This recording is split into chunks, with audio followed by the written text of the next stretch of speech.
administración de proyectos de software, riesgos en el desarrollo de software y dos temas adicionales que son la evaluación del producto software y el documento de implementación, que me lo han pedido algunos y pues quise adicionarlos acá. Como ya se está cerrando el tema de ingeniería de software, pues quiero que se formalice la habilidad que ya deben tener para administrar los proyectos, para definir los riesgos, para formalizar la evaluación y para formalizar el documento de implementación. Ustedes son administradores de ese proyecto y yo sé en algunos, a pesar de esta telepresencia, se nota quién es el líder, pero un líder debe inspirar confianza. Un líder debe saberse comunicar. Un líder debe responder.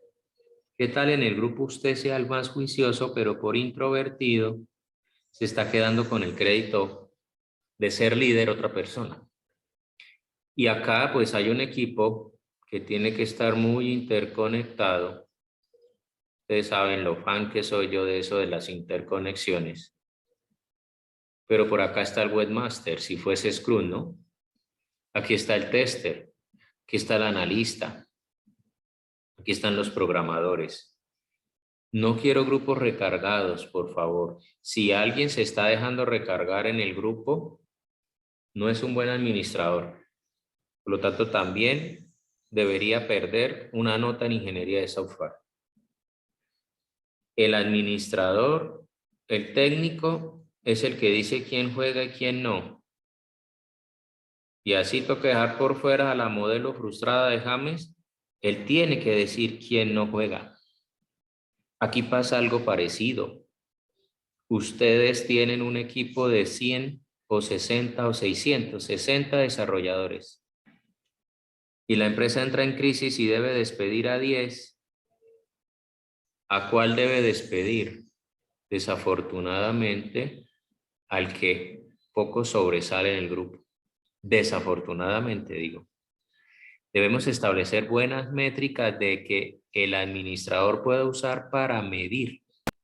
El administrador debe disponer de suficientes herramientas para que medir el resultado del equipo no sea solo el software. También puede evaluar el método, también puede evaluar el trabajo en equipo, también puede evaluar el cumplimiento. Puede evaluar muchísimas cosas. Y yo por un momento sentí que les estaba diciendo que no servía ser introvertido. No, que si solo fuesen esas dos y tocara escoger, él escogía el extrovertido. Pero son muchos elementos los que se miden en un software y son muchas características blandas las que debe tener un ingeniero. Y un administrador sí tiene que ser extrovertido. Puede ser un ingeniero que administra los procesos de software. Y por eso digo acá que es casi que imposible tener una descripción de la personalidad o de una descripción estándar del trabajo que se va a realizar. Pero el administrador, que decía ahorita que se debe saber comunicar, tiene que hacer buena redacción. Tiene que hacer planes. Un día un estudiante me dijo, profe, usted me dijo que leyera, pero no que leyera bien. Y pasa algo parecido. Yo dije redactar bien y luego dije, pero ¿por qué le pongo el adjetivo calificativo? Pero vale la aclaración por si acaso. Algunos no redactan bien y creen que redactan. Yo estoy cometiendo el error de entregar el enunciado o entregar la descripción. Y a veces eso es lo más difícil. Porque no sabemos redactar. Yo debería hacerles un quiz en donde yo me paro y explico algo y les digo, entréguenme la redacción. El problema es que ahora evalúo 46 de esos. Si una redacción fácilmente son 2000 palabras. Pónganle 200 palabras por minuto, hagan la cuenta cuánto me demoro revisándolo. Pero espero su profesor de análisis y diseño, su profesor de lógica o en alguna electiva lo estén haciendo. Debe hacer planificación y calendario. No hemos definido los sprints, no hemos definido el backlog, No hemos definido, me falta una letra, no hemos definido los requerimientos y ya estamos diciendo que lo tenemos para el 2 de enero. Porque a nosotros nos encantan las fechas de corte. A veces decimos los lunes, a veces decimos a fin de mes, a veces decimos a principio de año. No hemos elegido ni la arquitectura y ya estamos diciendo cuánto nos vamos a demorar. Es probable que diga que tiene 2 meses o tiene 3 meses. Y ustedes ya saben que la diferencia ahí puede ser 10 desarrolladores o 15, 10 desarrolladores, me equivoqué, o 15 desarrolladores. Pero discúlpenme la frase, más vacas no necesariamente es más leche. Como dice Club Colombia, las cosas buenas de la vida toman tiempo. La naturaleza es sabia, no pueden haber, una mujer no puede hacer un hijo, perdón, una mujer hace un hijo en 9 meses. No le podemos pedir a 9 mujeres que hagan un hijo en un mes. Perdónenme lo machista si les parecí, pero me parece que la mujer tiene un don maravilloso. Lo traigo a colación, porque me parece que hacer software también es maravilloso, obviamente no tanto como ser madre, pero o como la posibilidad de ser madre, porque no es una obligación. Tampoco es una obligación hacer buen software, pero nosotros somos de la UIS y sí vamos a hacer buen software. Y ese buen software no lo podemos acelerar necesariamente agregando personas. Tenemos que saber qué personas agregamos. No podemos pintar una pared de 3x3 con 6 personas, porque va a quedar a diferentes trazos. Entonces debemos hacer una muy buena planificación, un muy buen calendario y una muy buena estimación económica del proyecto. Ya estoy cerrando el tema de la materia. Estamos conectando todo el círculo. Estamos cerrando todas las fases. Alguien se debe encargar por acá, en ese RUP que hablábamos, de que funcione muy bien la programación, el análisis o el diseño, el diseño, el análisis, y aquí vamos a estar permanentemente trabajando en, por ejemplo, definir la arquitectura, o en estimar los costos, o en revisar los fallos, lo decíamos también en CMMI. Pero también debe supervisar lo que yo voy a hacer el jueves, o voy a hacer el sábado. De pronto no conozco la tecnología, pero la puedo juzgar.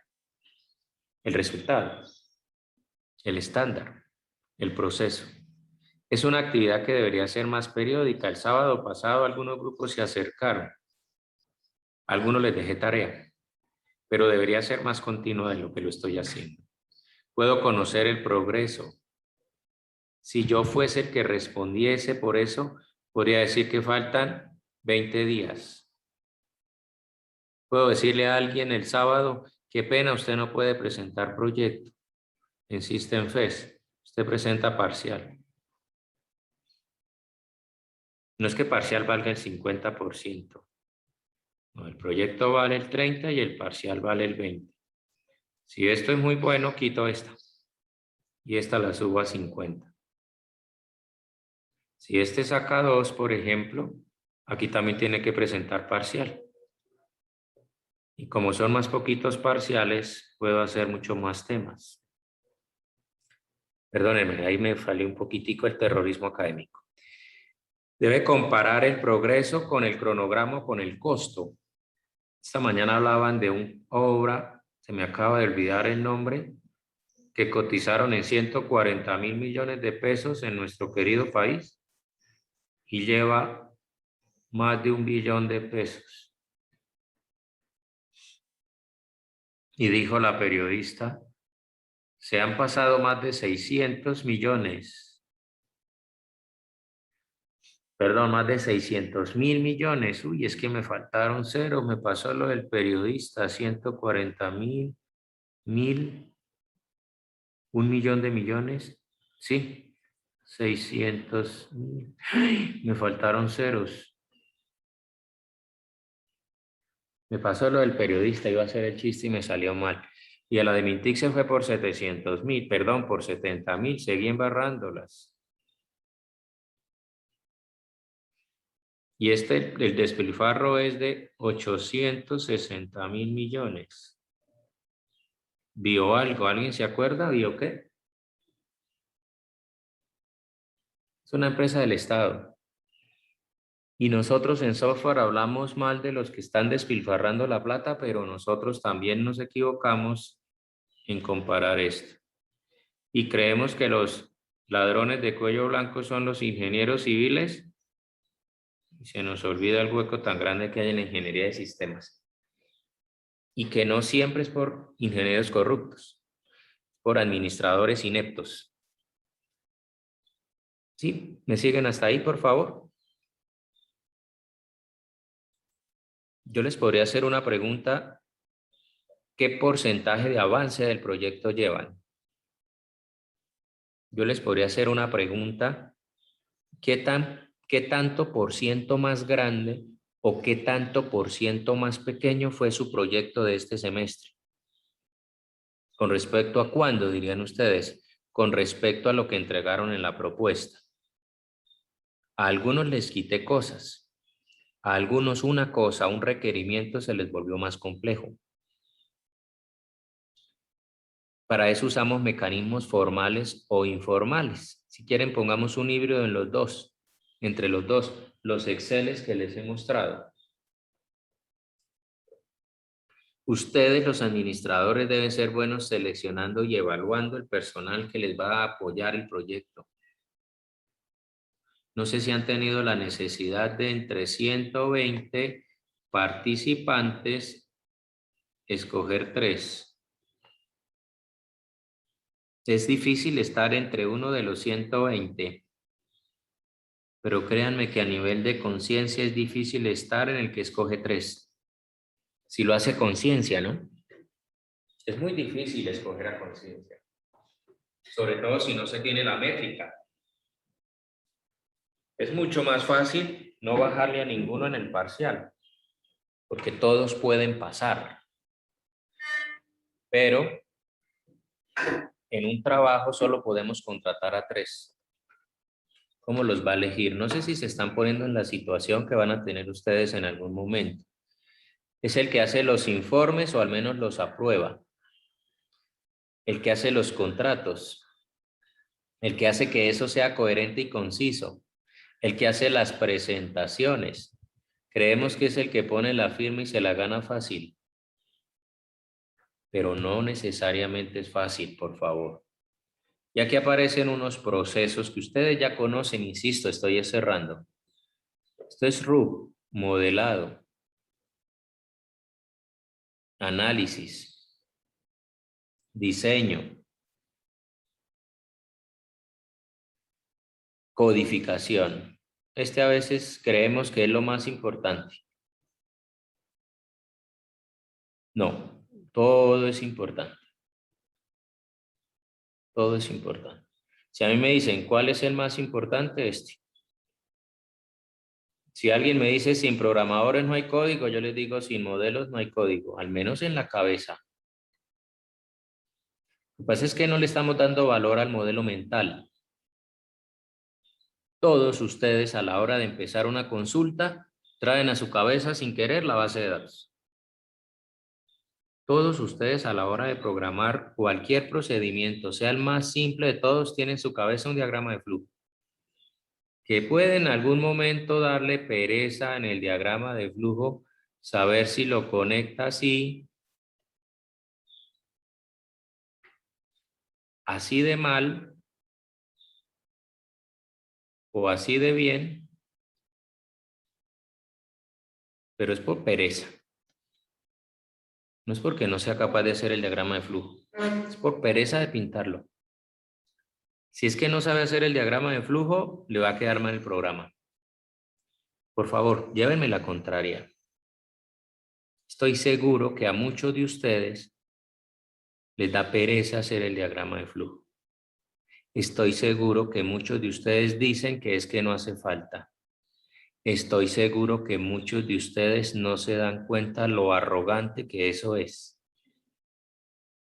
Decir que un programa de 120, perdón, un procedimiento de 120 líneas de código que tiene por dentro 14, 20 estructuras de control, no necesita diagrama de flujo, es ser uno muy arrogante. Porque sé que lo necesita, sé que lo están pintando en su cabeza. ¿Les da pereza pasarlo a limpio? Sí. Pero decir que 120 líneas de código ustedes las organizan todas a la vez en su cabeza, para mí es arrogancia. Si no me creen, díganme la contraria, porfa. Yo quiero es que me lleven la contraria, porque tras de que es telepresencia, yo sigo. Esto ya no se habla mucho de instalación, pero sí se habla de operación. Acuérdense que ahora hacemos es servicios. Y es difícil cuando este servicio lo tiene esta empresa, y lo tiene esta empresa, y lo tiene esta empresa, y lo tiene esta empresa. Voy a poner un ejemplo, lo tiene la UTS, lo tiene la UIS, lo tiene la UPB, y lo llega a tener la UDI. El mismo servicio montado en la nube. ¿Qué van a hacer en el servicio de la nube? Clones del equipo, o van a ser el mismo software que entra a diferentes bases de datos, o van a ser el mismo software que entra a una misma base de datos que discrimina a los usuarios para ir a cada una de las bases de datos, o van a tener tablas con IDs independientes por empresa. Yo les aconsejo un front-end, un back-end con diferentes bases de datos. Y de pronto con una o dos posibilidades de front-end. Y obviamente estas bases de datos replicadas en otro lado. O les recomiendo una tabla de usuarios común para tener la base de datos 1 y la base de datos 2, para no tener que traer tanta información al validar login, y después de que está el validar login, que sea como un portero que lo envía a la base de datos que es. No recomiendo la de los IDs porque una empresa que tenga poco uso, Colegio de Betulia, una empresa que tenga poco uso va a tener los IDs muy lejanos unos entre otros, y entonces van a ser más lentas las consultas. Pero si tienes solo la tabla de usuarios por aparte, sí. Me salí del tema porque ya no hablamos de instalación, hablamos de servicio. Pero nuestra empresa en el post-desarrollo tiene un software en desarrollo y tiene un software en producción. Y a donde voy es a lo que pasa cuando la empresa A pide un cambio que no lo necesita ni B, ni C, ni D, ni E, y ustedes tenían algo como servicio. Y ahora este cliente lo va a pedir de una manera diferente como lo piden todos los demás. Y usted no va a tener diferentes servicios, va a tener uno solo que le sirven a muchas empresas del mismo sector. Entonces ahí pues nos devolvemos un poquito al diseño. Y ahí es donde venimos al software genérico. Y si él calcula las notas de una manera diferente a como las calcula él, y él, y él, y él, usted de todas maneras puede seguir teniendo un solo servicio. Que sigue siendo la recomendación. Eso es lo maravilloso que dice SAP cuando lo venden, ¿no? En realidad SAP lo que es un híbrido, donde el 80 y tanto por ciento es genérico y lo otro es específico. Por eso es tan caro después de que usted arranque y se acostumbra a él, cambiarse a otro software. Sale más barato, aunque es muy costoso, pedirles lo que falta por aparte, que lo paguen por aparte, perdón, que lo cobren por aparte. Cóbreme lo que quiera, pero necesito esa funcionalidad exclusiva para mí. Que sí, efectivamente es muy bueno. Por eso muchos ingenieros de sistemas a veces terminan de consultores SAP. Esta es la que menos se usa, pero siempre vamos a saber qué va a pasar. Y aquí está el administrador. Aquí también, ¿no? Pero el desconsiderado del programador normal o del desarrollador normal no ve que necesito un líder por acá llamando la atención de vez en cuando, girando la llave en el switch del error, cuestionando la duda de si se hace así o si se hace así. Algunos creen que decir que esta es fácil o que decir esto es fácil. Cualquiera de las dos es difícil. Decidir es difícil. Calcular los costos es difícil. Calcular el tiempo es difícil. No se dejen imponer el tiempo del experto. No impongan ustedes cuando sean los expertos los tiempos.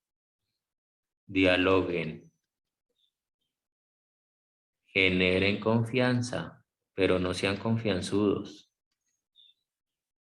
Generen confianza es, lleguen a un acuerdo cuando digan que son 20 horas.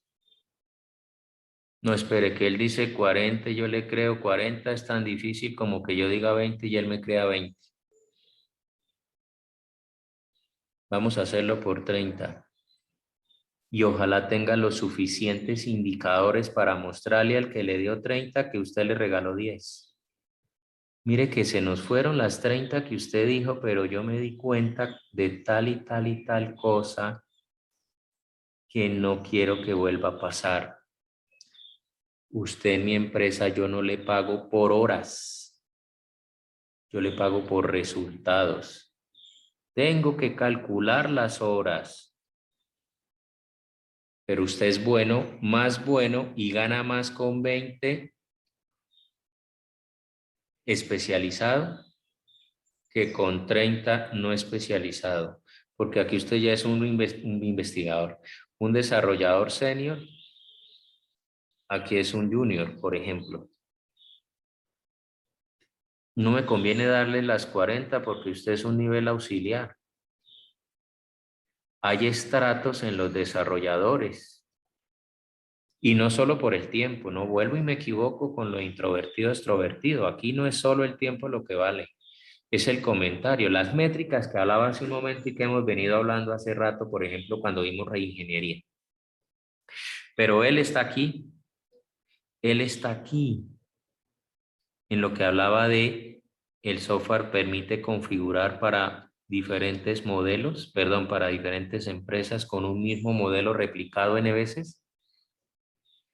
Él no es que el que desarrolla la documentación, a veces sí, a mí me da pereza cuando alguien dice Urbano hace el diagrama porque tiene paciencia. Me da como soberbia, digo, usted también debe tenerla, ¿sí? Pero igual lo hago. Y a veces es el que dirige la formación de los usuarios. El administrador planifica, organiza, compromete, estructura, responde por si se alcanzó la meta o las metas específicas. Dirige. A algunos no les gusta ser dirigidos. Influye. El administrador tiene el control. Le llaman a algunos el gerente, el líder, el administrador. Algunos llaman el gestor. Si tuviéramos en administración de empresas, podríamos diferenciar muy bien estas. Sin embargo, parecen reingeniería y refabricación. Están mucho más cerca de lo que las pinté ahí. Se encarga de tener gobierno del producto, perdón, del proceso, para que haya un buen producto. Coordina. Hay equipos muy grandes, muy grandes.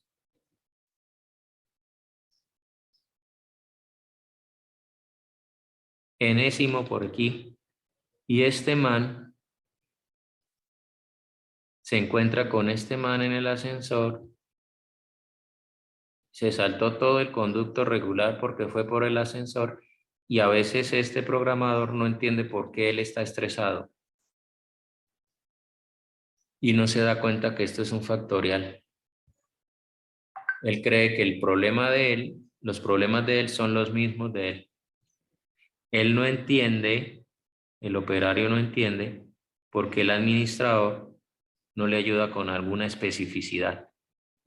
Le debe ayudar ellos, después ellos, después ellos, después ellos, y ahora sí él. Y si no puede él, pues miremos en toda la empresa a ver qué es lo que pasa. De pronto tiene que traer a alguien de afuera, pero a veces él, en esta coordinación, tiene cualquier cantidad de problemas. Yo los invito a ustedes que sean ese administrador, que respondan por la planificación. Yo sé que aquí en los equipos ya hay alguien en eso, que responda por los tiempos, por el progreso, por darle a seguridad al dueño, al cliente, al que va a comprar el proyecto, de que está con calidad. No sé si se acuerdan otra vez de CMMI, de que está la administración necesaria al software, al producto. Y yo, al igual que la teoría, dice que la debe hacer un ingeniero de software. Perdónenme lo religioso, pero el cura no puede olvidar cuando fue sacristán. Perdónenme, pero el ingeniero civil, yo creo que debe saber pegar ladrillo. No necesariamente debe tener la habilidad, pero debe conocer la técnica. Es diferente tener la habilidad que conocer la técnica. Algunos tienen la habilidad de manera empírica. Otros tienen la técnica y nunca desarrollaron la habilidad. Pero el administrador debe conocer la técnica. Entonces, ¿por qué responde un administrador? Responde por los equipos, por los grupos. Responde por los documentos. No solo el de requerimientos. A mí me gustaría preguntar ahí en cuáles documentos pensaron. No sé si pensaron en el contrato. No sé si mostraron el acta de inicio. No sé si pensaron en el documento de requerimientos o pensaron en el documento técnico o pensaron en los estándares de programación o pensaron en las pólizas de cumplimiento o pensaron en el seguro con el abogado o pensaron en las demandas por un producto atrasado o pensaron en los impuestos o pensaron en el recibo de la luz de la oficina. Desde el más simple hasta el más complejo, pero son documentos por los que responde el administrador porque seguramente hay un macroproceso que él firma para que se pueda ejecutar cierto presupuesto. Y él tiene que firmar por el pago de la nómina sin saber en ese equipo tan grande que pintaba ahorita de ejemplo cuántos no están cumpliendo con su proceso. O él va a tener un software que le permita tener control a manera de balance scorecard. Un tablero integral de comandos en donde él pueda medir los equipos, por ejemplo, por cumplimiento en los tiempos de entrega, lo que hacíamos con OnlyOffice, pero ese lo hacía por tiempos, imagínense por presupuesto. A mí me gusta mucho el de por presupuesto. A cada producto le muestra su presupuesto máximo. Y a cada producto le muestra cuánto lleva ejecutado o cuánto lleva ejecutado o cuánto lleva ejecutado. Pero son 3 colores. ¿Cuánto debería llevar? ¿Cuánto debería llevar? ¿Cuánto debería llevar? Aquí lo puse con un solo color. Pero no sé si se dan cuenta que aunque este parecía ir bien porque no ha alcanzado su presupuesto, debería llevar menos. Que este, aunque va pasado, sí va pasado, pero no tanto como ustedes pensaron si lo compararon con este. Productos del trabajo es el que responde por lo final y por lo intermedio, pero poquito.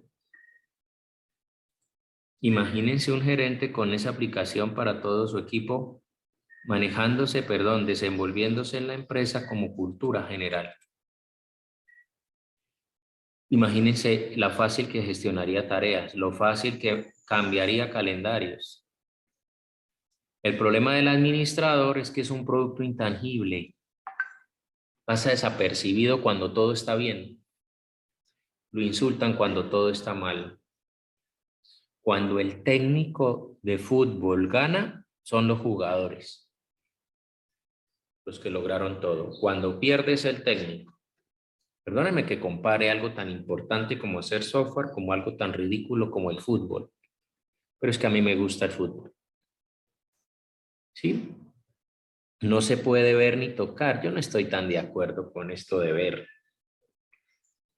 Sí, a mí, si yo puedo continuar con las clases de la U y si me cortan semestre hoy, como que no se puede ver. Me tocaría es ponerme a armar el informe, pero yo lo tengo. Los administradores no pueden ver el progreso de su trabajo. Siempre hay trabajo. A no ser que haya un solo trabajo en curso, ¿no? O a no ser que todos los trabajos terminen el mismo día. Ustedes tienen una meta por cumplir. Él tiene N metas. Ustedes tienen unas metas por cumplir. Él tiene eso multiplicado por todas las unidades de desarrollo que hay en la empresa.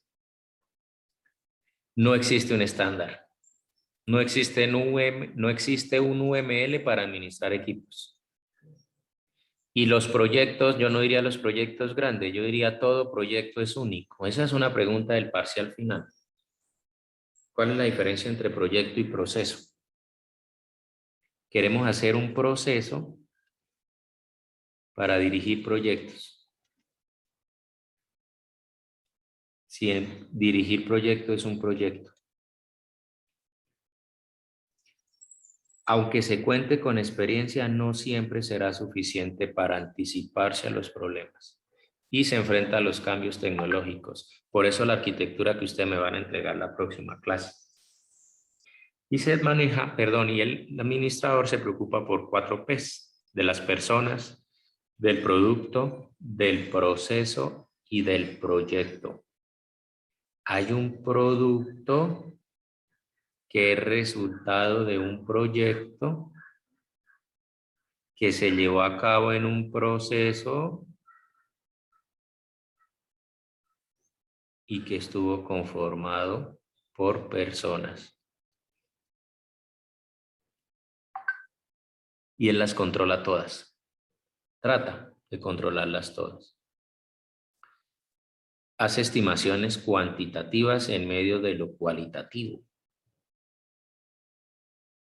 Estima tiempos de un desarrollador, con lo difícil que es eso, para construir un producto que no es un proceso, con mucho respeto por sus familiares. No es lo mismo hacer el software de notas de la UPB si ya hice el software de notas de la UIS que hacer el edificio de Marval de Piedecuesta, sí, de estrato 3, si ya hice el edificio de Marval de Girón de estrato 3. Lo único que cambian es el suelo. Y señores que tienen familia en civil, y el transporte, y la temperatura, y los regímenes laborales, y los riesgos profesionales. Profe, no diga que esto es tan fácil, que hace quedar mal a los civiles. No, yo no estoy diciendo que esto sea tan fácil. Estoy diciendo con mucho respeto que esto es más difícil. Que esto tiene un fin, un final, cuando se acaba la garantía, cuando recibe satisfacción. Esto recibe satisfacción, pero tiene un mantenimiento y soporte. Yo no puedo irle a pedir a la constructora que hace 2 años me entregó mi apartamento que tengo un problema si hace 1 año se acabó la garantía. Porque el fijo me dice, sí, pero pague.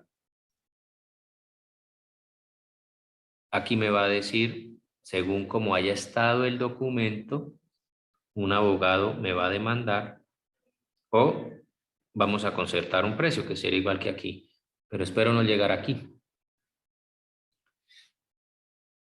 En el proyecto, el personal, el ámbito, los cambios, la tecnología elegida, las necesidades comerciales, los plazos de entrega, los usuarios que se resisten al cambio, el patrocinio que se pierde en cualquier momento, los hackers, la seguridad informática, saber si contraté a las personas apropiadas, saber si se están siguiendo las mejores prácticas, bueno, aunque esto también pasaría en lo civil. Debo tener en cuenta las características, el ambiente, los clientes, y entonces empiezo a cerrar nuevamente el tema, ¿qué vamos a medir y para qué medir? La pregunta podría ser, ¿qué no medir? Pero hay tantas cosas por medir que es más fácil decir que medir. Entre estas 180 y algo cosas, pongámosla en nivel de CMMI, entre estas 826 cosas que podría medir, ¿cuáles vamos a medir? Yo puedo decir, voy a arrancar midiendo estas 6, o voy a arrancar midiendo estas 26, o voy a arrancar midiendo estas 100. Arrancar por todas me enloquezco. ¿Para qué medir? Si lo que está mal son los tiempos de respuesta de los requerimientos, voy a medir la efectividad de mis analistas a la hora de entrevistarse con un cliente. Voy a medir los cambios que un cliente me pide para un requerimiento. Voy a medir esos cambios dónde se están presentando, en el diseño o en el análisis. Y ahí apenas estoy hablando de estas de por acá, del nivel 1. No es que el nivel 1 sean 6, ¿no? Es que pensé en las más importantes del nivel 1 de CMMI. Y no les pase lo de Neosoft, que arrancaron por 2 y perdieron, porque no fueron capaces, perdón, por 2 de tener todo lo que pide la 2. A veces medimos tiempo de desarrollo, sería la más simple de todas. Lo que dije contra lo que realmente me demoré. Lo que dije que iba a valer contra lo que finalmente valió. Porque si me demoré una semana de más, valió el doble. Porque de pronto por acá puso el doble de personal. Y de pronto al final le tocó pagar horas extras. En la duración estuvo bien, pero en el costo estuvo mal. La efectividad se empieza a medir por errores. La eficiencia podríamos medirla en Git. ¿Cuántas veces cambiaron cada página? Bueno, si es un portal web.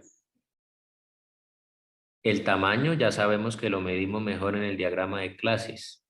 Podríamos adoptar una métrica no para el diagrama de clases, sino para la base de datos. Podríamos medir líneas de código. Podríamos medir cantidad de métodos en el diagrama de clases versus cantidad de comentarios en el código.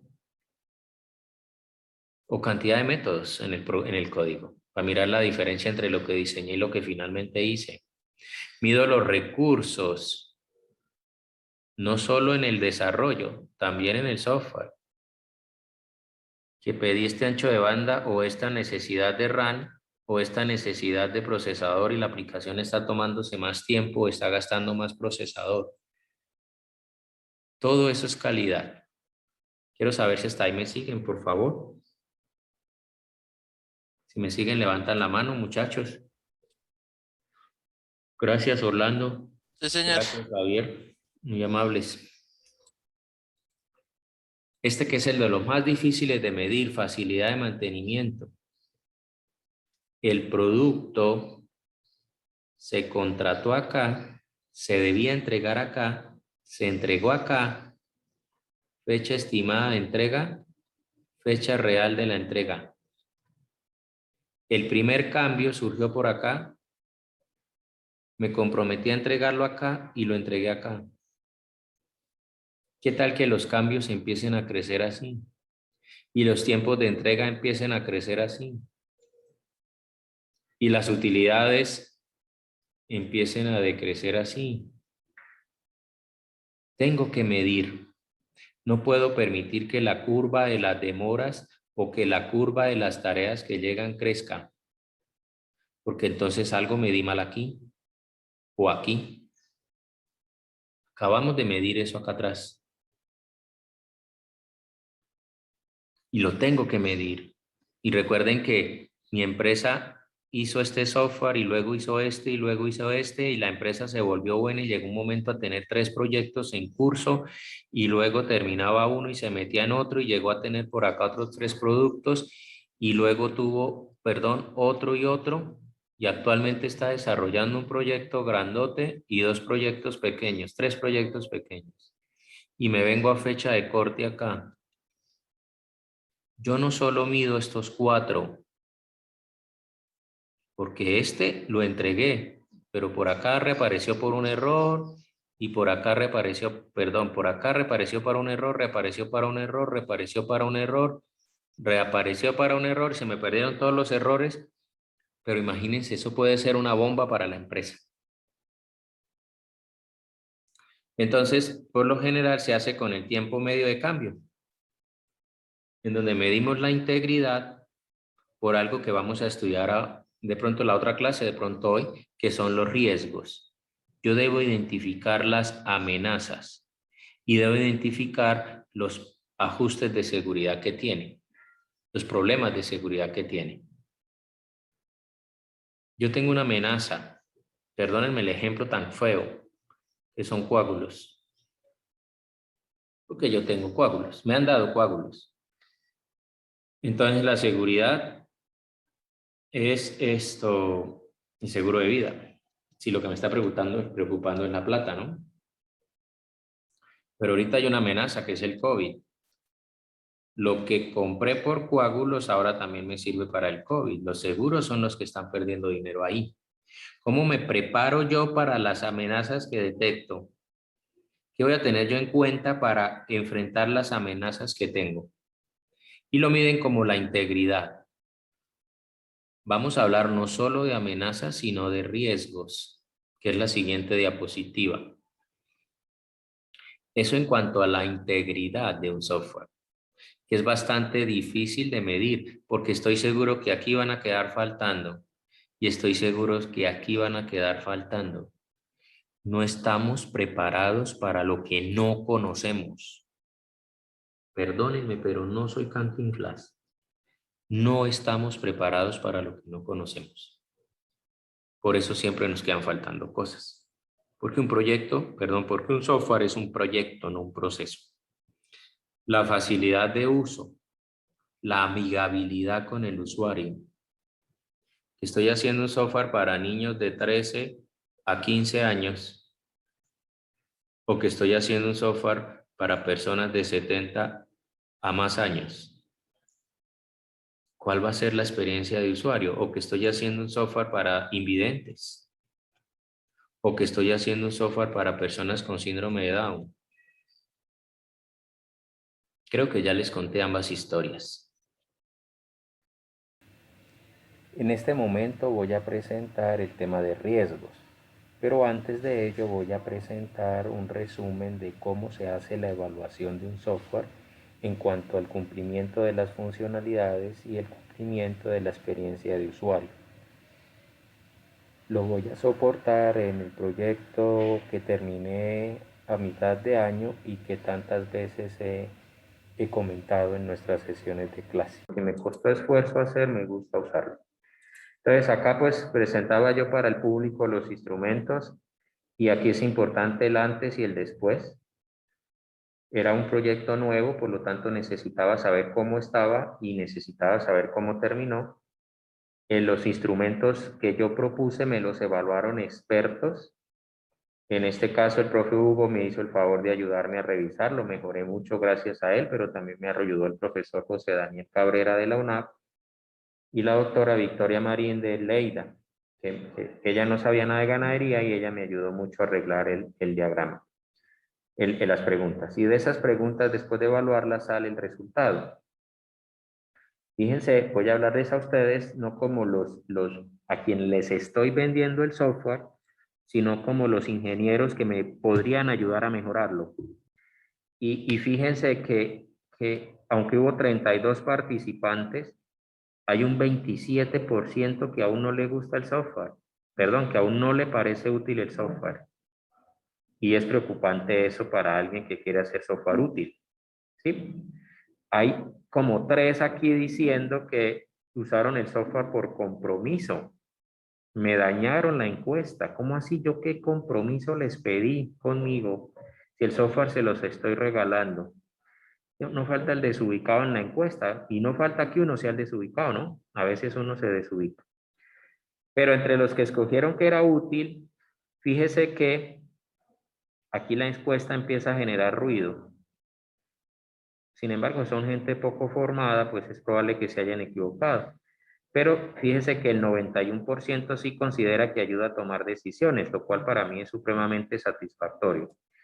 Y aquí están las preguntas que yo les dije que evalué en experiencia de usuario o en características de usabilidad y las que evalué en funcionamiento del DSS. Afortunadamente en todas, lo mejor es totalmente de acuerdo, pero hay unos amarillos que llaman la atención, sobre todo acá arriba. ¿Sí? Aquí hay ganaderos que creen que los reportes todavía no son suficientes y es regalado. Aquí hay ganaderos que todavía no reconocen bien las entradas, los casas que hay que entrar. Es normal en la experiencia que tienen ellos usando software. Pero aquí hay amarillos que llaman la atención. Aquí podríamos pensar que al software no le hacía falta la gestión de la inseminación. De pronto me equivoqué de público. Son fincas que no hacen inseminación. ¿Para qué les puse eso? O son fincas que no manejan lotes. ¿Para qué les hice eso? De pronto mi software hizo más cosas de las que debía hacer. Aquí pues ya me salgo un poquito del tema, pero alguien me hizo la pregunta que si tocaba entrevistar usuarios para el software. Eso es cuando voy a evaluar. Cuando voy a evaluar. Insisto, se me confunde un poquito. Y hoy voy a hablar un tema muy corto, pero muy importante, que es el tema de los riesgos. Es nuestro tema de hoy. Se dice que el mayor riesgo al momento de definir los riesgos es que falten riesgos. Y cuando yo he dicho esa parte, esa frase con expertos, los expertos me dicen, no solo es el mayor riesgo, ténganlo por seguro que se le va a materializar. Porque me van a faltar riesgos. Es probable que el riesgo que me falte se materialice. Hace 18 meses, 20 meses ya, nadie ponía entre los riesgos una pandemia. Por ejemplo, para un trabajo de pruebas de campo. Yo estaba haciendo un software para cultivos de piña. Y estaba haciendo un software para cultivos de mora. Y estaba haciendo un software para ganaderos. En donde la pandemia nos iba a encerrar por un tiempo. En donde la universidad iba a prohibir el trabajo de campo. La UPB y la UIS. Y nadie consideró ese riesgo. Y estos dos proyectos se atrasaron.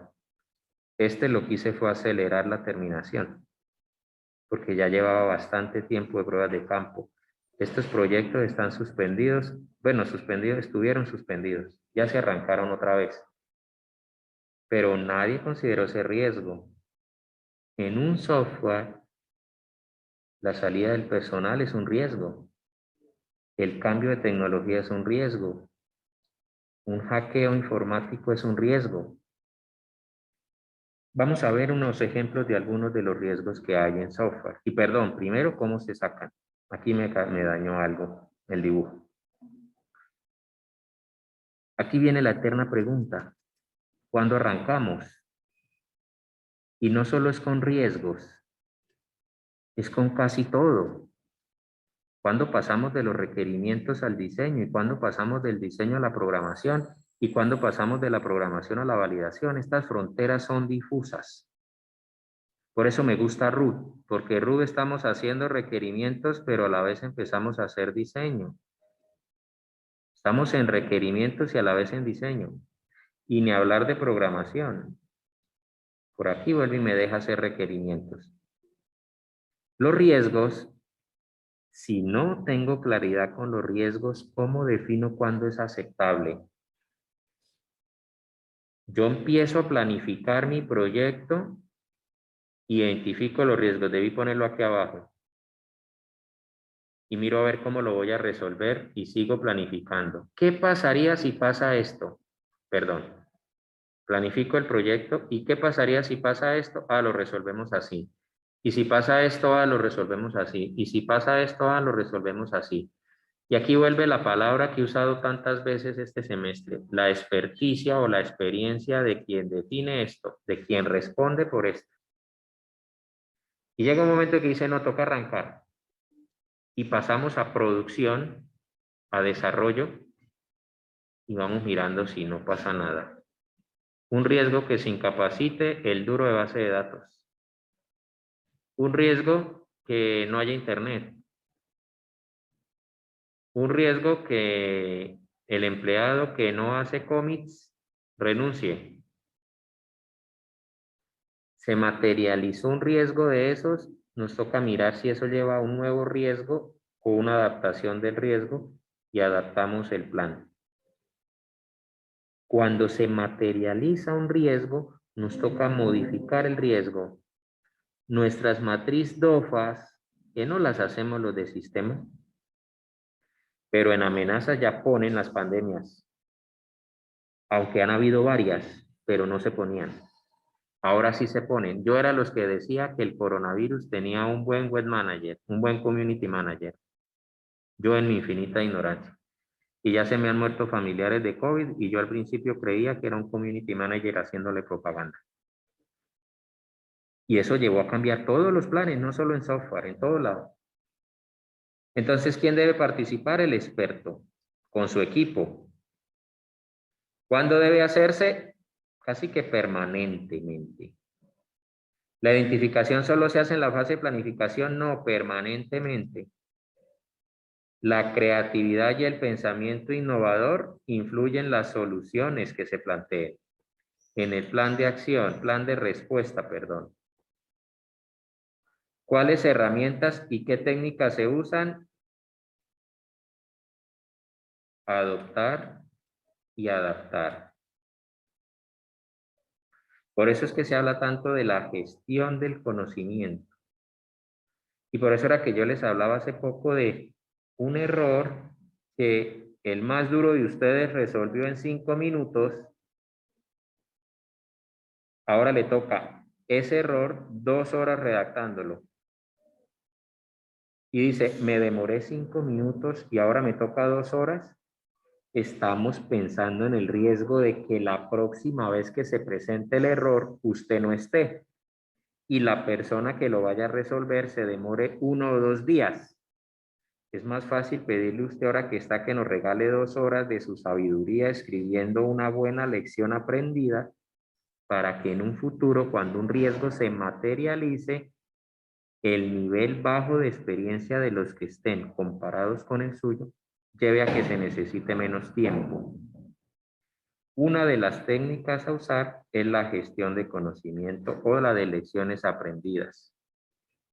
¿Y cuáles son las herramientas? Pues este tema es muy nuevo, pero a veces usamos Slack en un canal para lecciones aprendidas o hacemos nuestro propio software de gestión de conocimiento. CMMI no lo menciona, insisto, estamos cerrando tema. Esta materia es muy práctica, a mí me han faltado talleres, pero CMMI ya nos hablaba de los riesgos y las amenazas y la materialización de los riesgos. A mí me gusta la espina de pescado, que es cuando en una lluvia de ideas, Daniela dice algo, Carlos dice algo, perdónenme, Cristian dice algo, o ese algo lo vamos escribiendo acá en lluvia de ideas sin mencionar quién lo dijo, y vamos sacando, por ejemplo, hacia este lado el problema y hacia este lado cómo actuar frente a ese problema. El problema es de ciberseguridad. ¿Qué pasa si nos hackeen? Copia de seguridad en el servidor de respaldo. ¿Qué pasa si se apoderan de Amazon? Tenemos respaldo en Azure. ¿Qué pasa si un empleado renuncia? Tenemos plan de capacitación para todos. ¿Qué pasa si un empleado no hace commit? Hacemos reuniones quincenales o semanales para revisar commits. ¿Qué pasa si el empleado renuncia y no documenta el código? Vamos a hacer seguimiento al código. Y empezamos a definir en una espina de pescado qué vamos a hacer en nuestra estructura. O hacemos el diagrama de actividades para explicar cómo va a ser el proceso.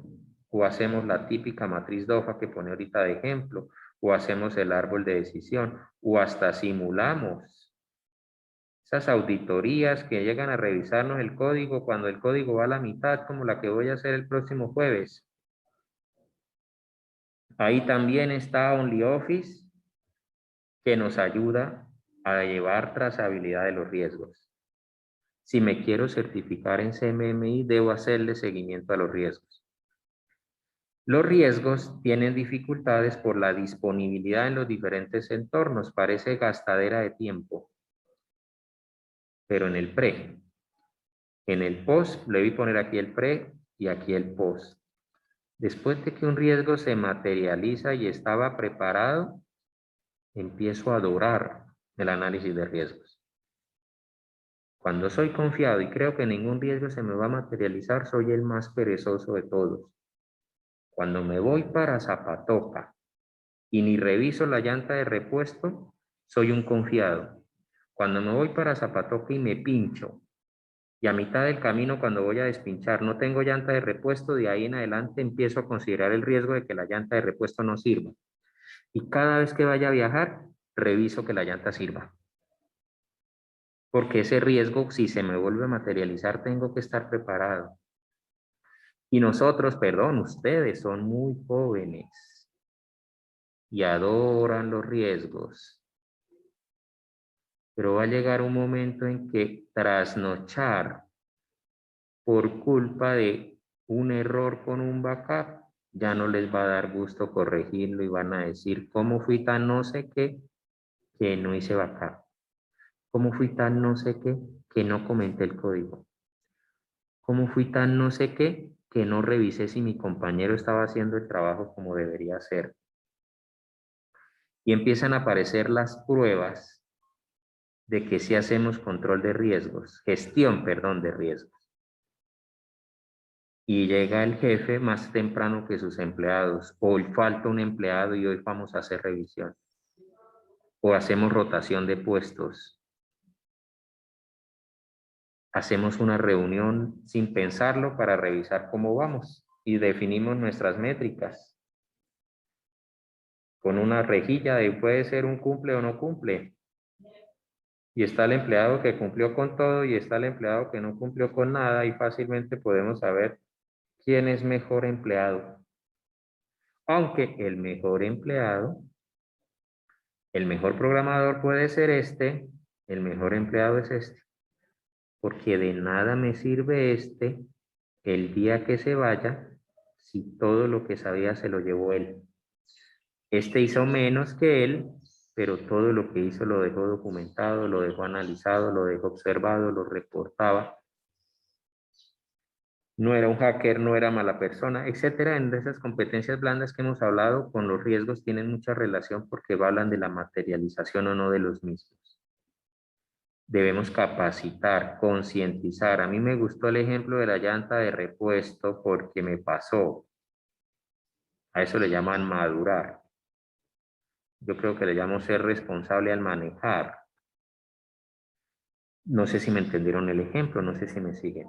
Empieza a revisar las dependencias con otros proyectos. ¿Qué pasa si en este proyecto se me materializa un riesgo? ¿Tendrá relación con este? ¿Qué tal que detectar este problema acá en el proyecto A me ayude a evitar que se presente en el proyecto B aquí? Lo que aprendí con esa llanta de repuesto la primera vez me ha salvado el tiempo 2 veces. Solo 2.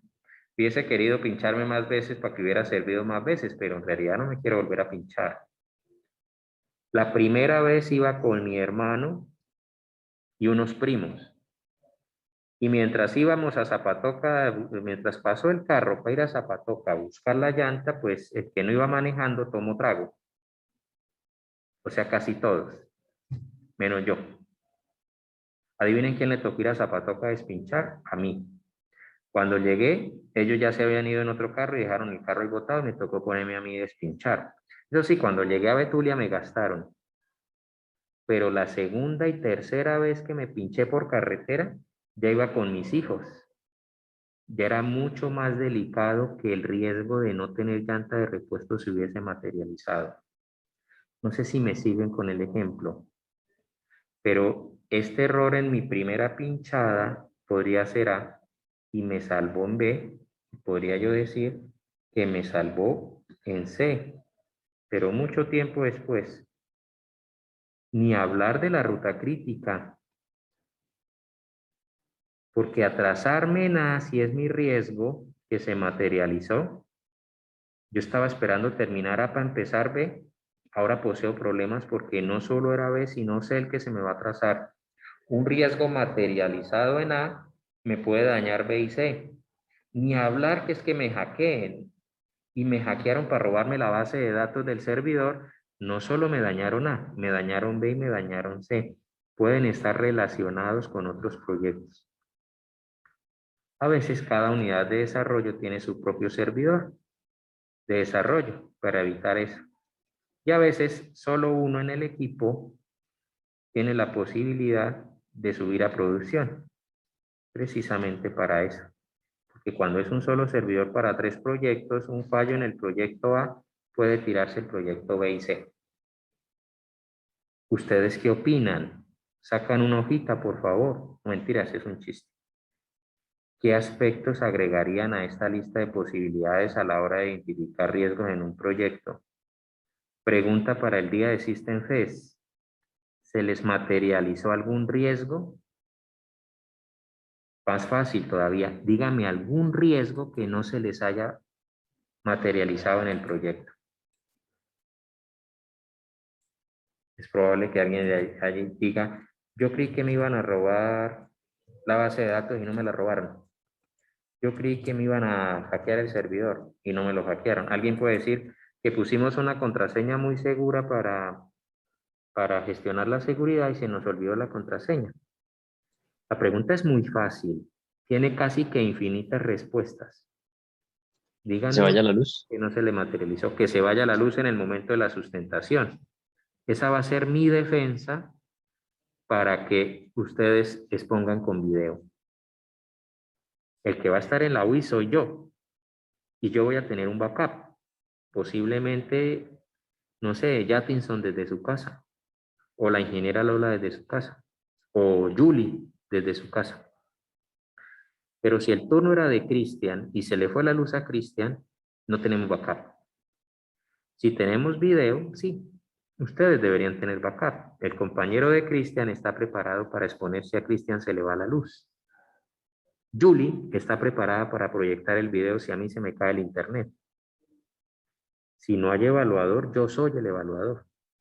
Ahí estamos pensando en qué pasa si materializamos ese riesgo. Pero podemos pensar en riesgos más comunes como que el diagrama de actividades haya quedado incompleto.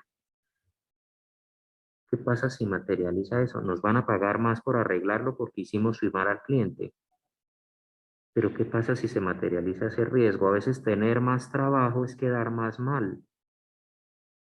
Porque es que Cristian tenía que entregar el viernes pasado y se le materializó el riesgo de que el cliente le hubiera explicado mal y el cliente le va a pagar el doble a la empresa por lo que va a hacer Cristian esta semana. Y yo a Cristian no le voy a pagar el doble, le voy a pagar un bono del 30%. Y Cristian se pone bravo porque es solo del 30% cuando debería ser del 100%, pero yo necesito con ese 70% buscar a alguien que reemplace a Cristian esta semana porque se está trazando otro proyecto. Y Cristian dirá, yo me doblo en trabajo, pero entonces de una vez aparece el riesgo de que se me estrese y se le tuerza por allá la espalda o que empiece a hablar mal de la empresa porque lo pone a trabajar mucho. Y ese 70% puede parecer poco si la persona que llega a reemplazar a Cristian en ese software por esta semana hace un daño muy grave porque por allá abrió un puerto en el servidor y nos jodió a todos. Y se vuelve uno casi que paranoico. Pero es mejor estar cerquita a ser paranoico que no definir riesgos y que en algún momento se materialice alguno de esos. Por eso, ¿cuál ha sido su experiencia aquí? A mí me gustó mucho una pregunta en un congreso durante tal vez la ingeniera de sistemas más famosa que yo conozco. De apellido Forero, de Zapatoca, a propósito, Cristian. trabaja haciendo videojuegos en Canadá. Y le dijeron, díganos 3 errores que usted haya cometido en su vida profesional y que no volvería a cometer. Esa fue una de las mejores respuestas que yo he escuchado y todas se fueron orientadas hacia la administración de equipos, que lo vamos a ver en la próxima clase. Están muy cerca administración de equipos y riesgos. Nosotros creemos que hacer software es programar y es mucho más que eso. Aquí empieza a aparecer algunos ejemplos junto con OnlyOffice, perdón. OnlyOffice, no sé si le iba a decir OpenOffice. Y esos riesgos están relacionados con la ruta crítica. Aquí hay un ejemplo de la ruta crítica. ¿Qué pasa si esto lo hacía OnlyOffice? ¿Qué pasa si se me atrasa? Supongan que aquí hay otro espejo aquí como este, con 2 colores. Aunque con uno ya se puede presentar, ¿no? ¿Sí? Pero lo que quiere decir acá es que solo hago esto cuando termine esto. Y solo hago esto cuando termine esto. No sé si me entienden el esto. Solo hago B cuando termine A. Pero A solo la hago cuando termine C y cuando termine D. Y supongan que acá F, supongan que G, el que hizo G, cuando termine G, él no sigue con eso, sino que se va a venir a trabajar aquí. Si G se atrasa, no solo me atrasa este proyecto, sino que me atrasa este. Y como G no es el mismo que hace F, G ya me está atrasando F. Pero F no me preocupa tanto, me preocupa más C, porque G me está atrasando C, y C me está atrasando A, y A me está atrasando B. Y si A lo hace el empleado A, y B lo hace el empleado B, y C lo hace el empleado C, el empleado G me está atrasando un proyecto y me está atrasando otro proyecto, pero además del proyecto me está atrasando 3 empleados. Esta actividad es supremamente importante para el proyecto. Esta actividad es supremamente importante para el proyecto. Esta actividad me atrasa el inicio de 3. Esta actividad me atrasa el inicio de 3. Esta actividad tan corta es supremamente importante porque tengo un poco margen de acción. En esta tengo 2 semanas, o 2 días, perdón. No, sí, 2 semanas. 2 semanas para ajustar el cronograma. En esta tengo menos de una. Un error aquí es fatal para el resto del proyecto. Y si esta actividad la hace justo el más experimentado, o es, por ejemplo, aquí no se fijen en esto es un ejemplo para ingeniería civil, si esta actividad es, por ejemplo, el diseño de la base de datos, y que me la trace, ojalá esta actividad sea la definición de requerimientos, y ojalá le pueda echar la culpa, ojalá, perdón, el culpable sea el cliente, porque si es culpable es el cliente, él me tiene que ajustar todo el cronograma. El problema es que es esto. ¿Qué tal esto sea lo que les he puesto de ejemplo, la contabilidad? ¿O qué tal esto sea la nómina? Una nómina, perdón, 2 software de nóminas un mismo año es terrible. 2 software contables un mismo año es terrible. Por la integración de los informes.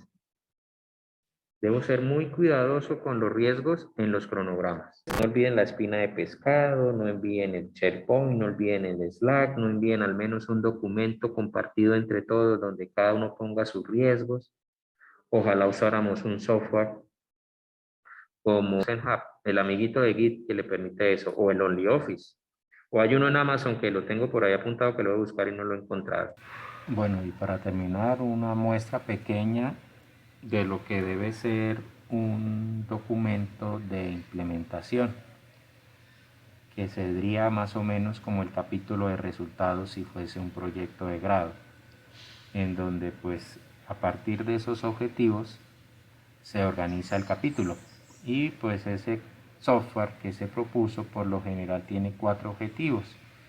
El capítulo de análisis, el objetivo de análisis de donde salen los requerimientos, el capítulo de diseño, el objetivo de diseño, el objetivo de implementación, el de validación, que está en la otra parte del video. Entonces observen que se presentaría el listado de requerimientos describiendo los actores y presentando los requerimientos según el estándar que se haya utilizado.